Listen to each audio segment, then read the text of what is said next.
اللہ رب العزت نے ہم سب کو صحت دی، جوانی دی اور علم دیا۔ یہ اس ذات گرامی کا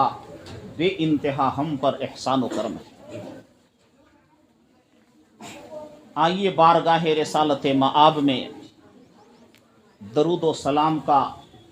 کچھ نذرانہ بھی پیش کرتے چلیں۔ پڑھیے اللہم صلی علی سیدنا و شفیعنا و حبیبنا و مولانا محمد و بارک وسلم۔ سلام اس پر کہ جس نے بے کسوں کی دستگیری کی، سلام اس پر کہ جس نے بے کسوں کی دستگیری کی، سلام اس پر کہ جس نے بادشاہی میں فقیری کی، سلام اس پر کہ جس نے بادشاہی میں فقیری کی، سلام اس پر کہ جس کے گھر میں چاندی تھی نہ سونا تھا، سلام اس پر کہ جس کے گھر میں چاندی تھی نہ سونا تھا، سلام اس پر پرانا بوریا جس کا بچھونا تھا، سلام اس پر پرانا بوریا جس کا بچھونا تھا۔ ہماری طرح صوفے اور گدے آقائے مدینہ تاجدار بطحہ صلی اللہ علیہ وسلم کے گھر میں نہیں تھے۔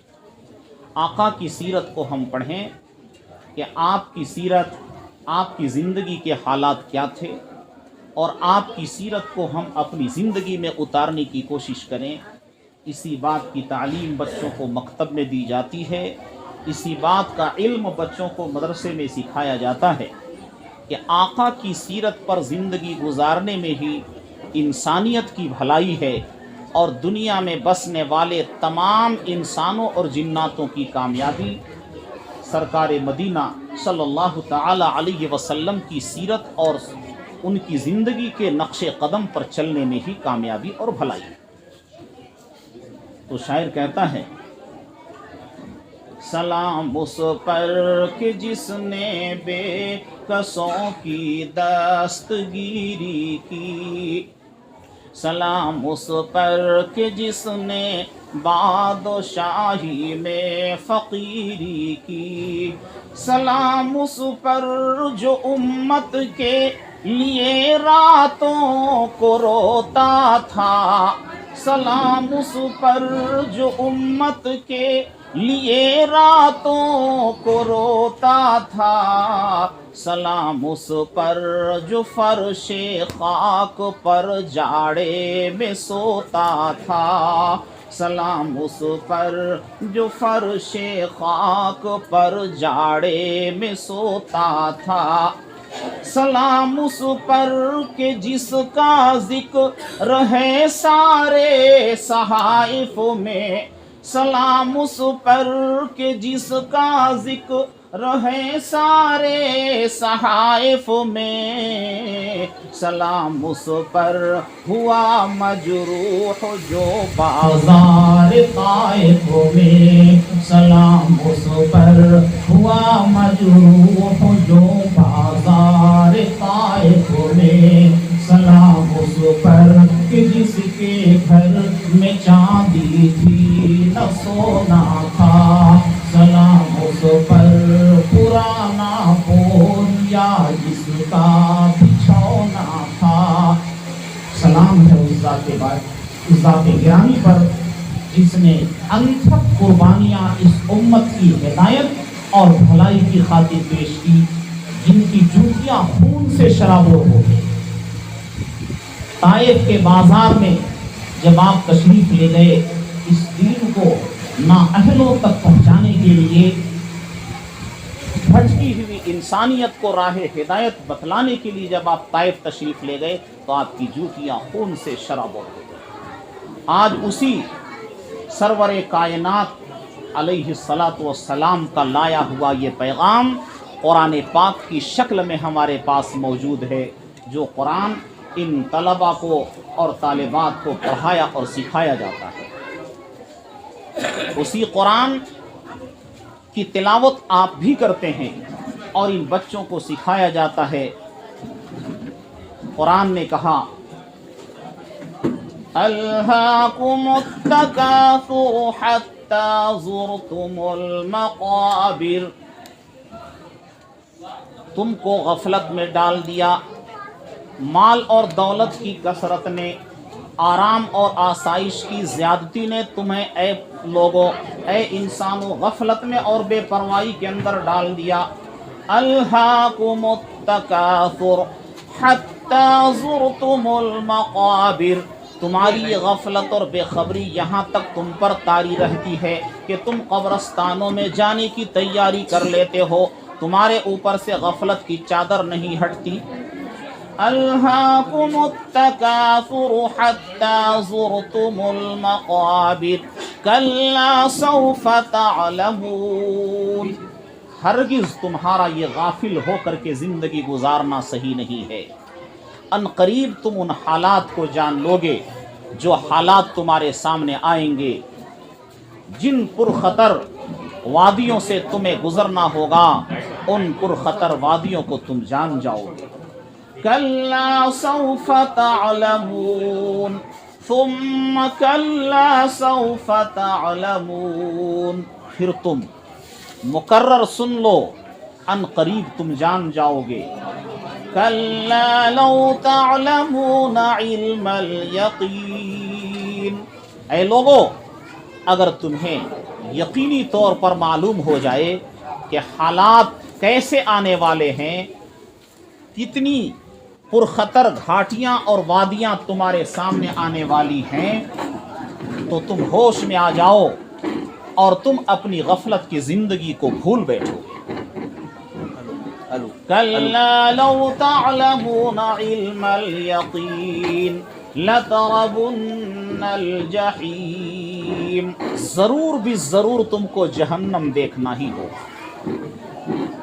ضرور بھی ضرور تم جہنم دیکھو گے، چاہے نیک ہو یا بد، جہنم کو سب کو دکھلایا جائے گا، جہنم کا نظارہ سب کو کرایا جائے گا کہ لو دیکھو یہ جہنم ہے۔ اگر وہ نیک ہوں گے جنہوں نے اللہ کے احکام پر زندگی گزاری ہوگی، سرکار مدینہ سرور دو عالم صلی اللہ تعالی علیہ وسلم کی سنتوں پر زندگی جنہوں نے گزاری ہوگی، وہ جہنم کو دیکھیں گے تو وہ عبرت کی نگاہ سے دیکھیں گے کہ ہم نے نیک عمل کیا، اس لیے اللہ نے ہمیں یہ صلہ عطا فرمایا کہ جہنم سے ہم بچا لیے۔ اور جو بد کردار ہوں گے، جنہوں نے بد کرداری میں اپنی زندگی گزاری ہوگی، ان کے لیے تو جہنم سزا بن کر کے حاضر ہوگی۔ فرمایا لَتَرَوُنَّ الْجَحِيمَ ثُمَّ لَتَرَوُنَّهَا عَيْنَ الْيَقِينِ، پھر تم یقین کی آنکھ سے جہنم کو دیکھ لو گے۔ ثُمَّ لَتَرَوُنَّهَا عَيْنَ الْيَقِينِ، اس دن کوئی جھٹلا نہیں پائے گا کہ ہاں دنیا میں ہم غفلت کی زندگی گزار رہے تھے تو ہم کیوں غافل تھے، اب تو ہمارے سامنے وہ انجام بد جہنم کی شکل میں آ چکا ہے۔ فرمایا ثم لتسألن يومئذ عن النعیم، پھر تم سے تمہاری نعمتوں کے بارے میں پوچھا جائے گا۔ تم کو ہم نے جوانی دی تھی، کن کاموں میں جوانی کو کھپایا؟ تم کو ہم نے مال و دولت دیا تھا، مال تم نے کہاں سے کمایا اور مال کہاں پر خرچ کیا؟ تم کو ہم نے صحت اور تندرستی دی تھی، تم نے اپنی صحت اور جوانی کی زندگی کو کن کاموں میں لگایا؟ تم کو ہم نے علم دیا تھا، تم نے ہم کو جانکاری اور گیان دیا تھا، تم نے اس کے مطابق کہاں تک عمل کیا؟ تم کو ہم نے دنیا کی ساری دولت اور آرام اور تعیش کا مال اور دولت تمہیں ہم نے دیا تھا، تم نے اس کے مطابق زندگی کیسے گزاری، کیا حق ادا کیا؟ ثم لتسألن يومئذ عن النعیم، میرے بھائیو کیا ہم جواب دے لیں گے کہ ہم نے 50 سال کی زندگی گزاری، 60 سال کی زندگی گزاری، تو اللہ کے حکموں پر ہم نے زندگی گزاری؟ ہے ہمارے پاس جواب؟ ہم سے پوچھا جائے گا مال کہاں سے کمایا ہے اور کہاں پر خرچ کیا ہے، جوانی کو کس کام میں لگایا ہے، اللہ ہم سے پوچھے گا۔ مشکات شریف کی حدیث ہے کہ ابن آدم کا قدم اللہ کے پاس سے اس وقت تک نہیں ہٹ سکے گا جب تک کہ وہ ان سوالات کا جواب نہ دے لے کہ مال کہاں سے کمایا اور کہاں پہ خرچ کیا، علم پر تو نے کتنا عمل کیا، اپنی جوانی کو کن کاموں میں لگایا، اپنی زندگی کو کن کاموں میں تم نے صرف کیا۔ جب تک کہ بندہ ابن آدم ان سوالات کا جواب نہ دے لے اس وقت تک وہ اللہ کے پاس سے قدم ہٹا نہیں سکے گا۔ یہی وہ قرآن ہے جو ان بچوں کو سکھایا جا رہا ہے، ان بچیوں کو سکھایا جا رہا ہے۔ یہی قرآن آپ سے دستک دے کر کے کہتا ہے اِذَا زُلْزِلَتِ الْأَرْضُ زِلْزَالَهَا، اے بوڑھو، اے جوانوں، اے عورتوں، اے مردوں، اے انسانوں، اے جناتوں، سب لوگ یاد کرو اس وقت کو۔ اِذَا زُلْزِلَتِ الْأَرْضُ زِلْزَالَهَا، جب زمین بھونچال کی وجہ سے جھنجھوڑ دی جائے گی، زمین کو ہلا دیا جائے گا۔ اِذَا زُلْزِلَتِ الْأَرْضُ زِلْزَالَهَا وَأَخْرَجَتِ الْأَرْضُ أَثْقَالَهَا، اور زمین اپنے اندر کے سارے بوجھ کو نکال کر کے باہر کر دیا۔ زمین کے اندر کیا بوجھ ہیں؟ زمین کے اندر کوئلہ ہے، زمین کے اندر کالا سونا ہے، زمین کے اندر پیلا سونا ہے، زمین کے اندر چاندی ہے، زمین کے اندر خزانوں کی بھرمار، زمین کے اندر مردے بھی ہیں۔ اللہ فرماتا ہے وَأَخْرَجَتِ الْأَرْضُ أَثْقَالَهَا، زمین اپنے اندر کے بوجھ کو نکال کر کے باہر پھینک دے۔ وَقَالَ الْإِنسَانُ مَا لَهَا، انسان حیرت کے مارے کہے گا کہ کیا ہو گیا اس زمین کو، اس زمین کو کیا ہو گیا، خزانے کیوں باہر پھینکنے لگی، آخر ہو کیا گیا؟ يَوْمَئِذٍ تُحَدِّثُ أَخْبَارَهَا، زمین اس دن اپنی ساری خبریں بیان کر ڈالے گی۔ ہم نے بازار میں جا کر کے کسی کو تھپڑ مارا ہوگا، زمین خبر دے دے گی۔ ہم نے کسی کو گالی دی ہوگی، زمین بتلا دے گی۔ ہم نے فلاں جگہ پر کسی کو گالی دی ہے، کسی کا مال لوٹا ہے، زمین گواہ بن جائے گی، زمین گواہ بن جائے گی۔ اے بندے خدا، تو نے فلاں جگہ پہ جا کر کے ڈاکہ ڈالا ہے، تو نے چوری کی ہے، فلاں کو ستایا ہے، فلاں کو مارا ہے، فلاں پر تم نے ظلم کیا ہے۔ فرمایا یومئذ تحدث اخبارها، زمین اپنی ساری خبریں بیان کر ڈالے گی۔ کیوں بیان کرے گی؟ کیونکہ اللہ کا یہی حکم ہوگا بِأَنَّ رَبَّكَ أَوْحَى لَهَا، اس وجہ سے کہ خدا نے اس کو حکم دیا ہوگا اے زمین، تیری پشت پر چلنے والے جوان بھی تھے، تیری پشت پر چلنے والے بوڑھے بھی تھے، تیری پشت پر چلنے والے بچے بھی تھے، تیری پشت پر چلنے والے بچیاں بھی تھیں، تیری پشت پر چلنے والے مرد بھی تھے، تیری پشت پر چلنے والی عورتیں بھی تھیں، تیری پشت پر چلنے والے ایمان والے بھی تھے، تیری پشت پر چلنے والے کافر اور مشرک بھی تھے۔ ذرا آج تو اپنی ساری خبروں کو ہمارے سامنے بیان کر۔ اللہ علیم ہے، اللہ خبیر ہے، ساری چیزوں کو جانتا ہے، اس کے باوجود صرف گواہی اور حجت قائم کرنے کے لیے اللہ زمین سے کہے گا بِأَنَّ رَبَّكَ أَوْحَى لَهَا يَوْمَئِذٍ يَصْدُرُ النَّاسُ أَشْتَاتًا، اس دن انسان کئی گروہوں میں بٹ جائے گا۔ چوروں کی جماعت الگ ہوگی، ڈاکہ ڈالنے والوں کی جماعت الگ ہوگی، فراڈ کرنے والوں کی جماعت الگ ہوگی، ایمانداروں کا ٹولہ الگ ہوگا، ایمان رکھنے والوں کی جماعت الگ ہوگی، جماعت میں جانے والوں کی جماعت الگ ہوگی، صدقہ خیرات کرنے والوں کی جماعت الگ ہوگی، دین کا کام کرنے والوں کی جماعت الگ ہوگی، نیکی کرنے والوں کا گروہ الگ ہوگا۔ اور فتنہ فساد پیدا کرنے والوں کا گروہ الگ ہوگا، غیبت کرنے والوں کی جماعت بن جائے گی، ڈاکہ زنی کرنے والوں کا گروہ بنا دیا جائے گا۔ قرآن کہتا ہے یومئذ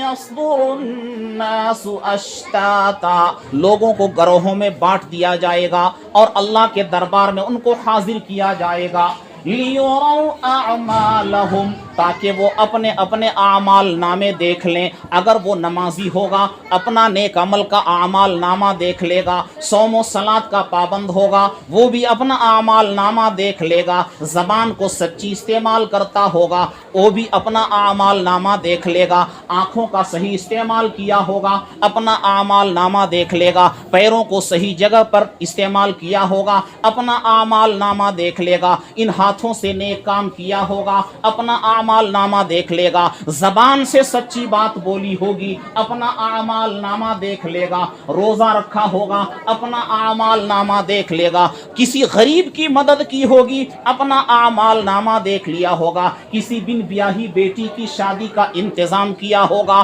اپنا اعمال نامہ دیکھ لیا ہوگا، مکتب اور مدرسے کی مدد کی ہوگی اپنا اعمال نامہ دیکھ لے گا۔ فرمایا لیروا اعمالہم، ان کے گروہ بنا دیے جائیں گے تاکہ یہ گروہ در گروہ ہو کر کے اپنے اعمال نامے کو اللہ کے دربار سے اپنا رزلٹ حاصل کر لیں۔ فرمایا لیروا اعمالہم، پھر کیا ہوگا؟ فَمَن يَعْمَلْ مِثْقَالَ ذَرَّةٍ خَيْرًا يَرَهُ، تو جس نے ذرہ برابر بھی نیکی کی ہوگی اس کو دیکھ لے گا، وَمَن يَعْمَلْ مِثْقَالَ ذَرَّةٍ شَرًّا يَرَهُ، اور جس نے ذرہ برابر بھی برائی کی ہوگی اس کو بھی دیکھ لے گا۔ ذرہ برابر بھی اگر آپ نے برائی کی ہوگی اور آپ نے توبہ نہیں کیا وہ آپ کے اعمال نامے میں موجود ہوگا، اور ذرہ برابر بھی آپ نے نیکی کی ہوگی وہ آپ کے اعمال نامے میں موجود ہوگا۔ آپ راستے سے آ رہے ہیں اور راستے میں تکلیف دہ پتھر موجود ہے، اس راستے پر چلنے والا ہندو بھی ہوگا، اس راستے پر چلنے والا مسلمان بھی ہوگا، اس راستے پر چلنے والا جوان اور بوڑھا بھی ہوں گے، اس راستے پر چلنے والی عورت بھی ہوگی، اس راستے پر چلنے والا جانور بھی ہوگا، اس راستے پہ گاڑی بھی چلے گی، ٹھوکر کھا کر کے بندے خدا کو تکلیف ہوگی، پریشانی ہوگی، آپ نے اس تکلیف دینے والی چیز کو، پتھر کو راستے سے ہٹا کر کے کنارے کر دیا، یہ ایک چھوٹی سی نیکی ہے۔ فرمایا آقا مدینہ صلی اللہ علیہ وسلم نے اماطۃ الاذی عن الطریق، کہ راستے سے تکلیف دینے والی چیز کو ہٹا دینا ایمان کی علامت ہے، ایمان کی نشانی ہے۔ اس ذرہ برابر کی نیکی پر آپ کا گمان نہیں جاتا ہے، لیکن فرماتا ہے قرآن فَمَن يَعْمَلْ مِثْقَالَ ذَرَّةٍ خَيْرًا يَرَهُ، کہ ذرہ برابر بھی نیکی کرو گے تو تم اس کو پالو گے، دیکھ لو گے، اور ذرہ برابر بھی برائی کرے گا تو اس کو بھی وہ دیکھ لے گا۔ ہاں اگر توبہ کر لیتا ہے تو توبہ کرنے سے اس کے اعمال نامے سے وہ برائی مٹا دی جاتی ہے۔ یہی وہ قرآن ہے جو قرآن ان بچوں کو سکھایا جا رہا ہے۔ یاد رکھیے اس قرآن کا سیکھنا آپ پر بھی ضروری ہے، اس قرآن کے معانی اور مطالب کو سمجھنا آپ پر بھی ضروری ہے۔ یہی قرآن کہتا ہے، جس قرآن کو پڑھ کر کے یہ بچہ حافظ قرآن ہوا تھا، وَرَتِّلِ الْقُرْآنَ تَرْتِيلًا، کہ قرآن کو ترتیل سے پڑھو، قرآن کو بنا سنوار کر کے پڑھو، قرآن کو صحیح تلفظ سے پڑھو۔ اب میں ذرا معذرت کے ساتھ آپ سے کہوں گا کہ اس مجمع میں کتنے لوگ ایسے ہیں جن کا قرآن صحیح ہے، جن کا قرآن تلفظ کے اعتبار سے صحیح ہے؟ کتنے لوگ ایسے ہیں؟ میں صرف آپ کو اپنے گریبان میں جھانکنے کے لیے باتیں کہہ رہا ہوں۔ ہر آدمی ذرا اپنے گریبان میں نظر ڈال کر کے دیکھے کہ اللہ کا یہ کلام ہم نے صحیح کیا یا نہیں کیا، قرآن کو کیسے پڑھنا ہے۔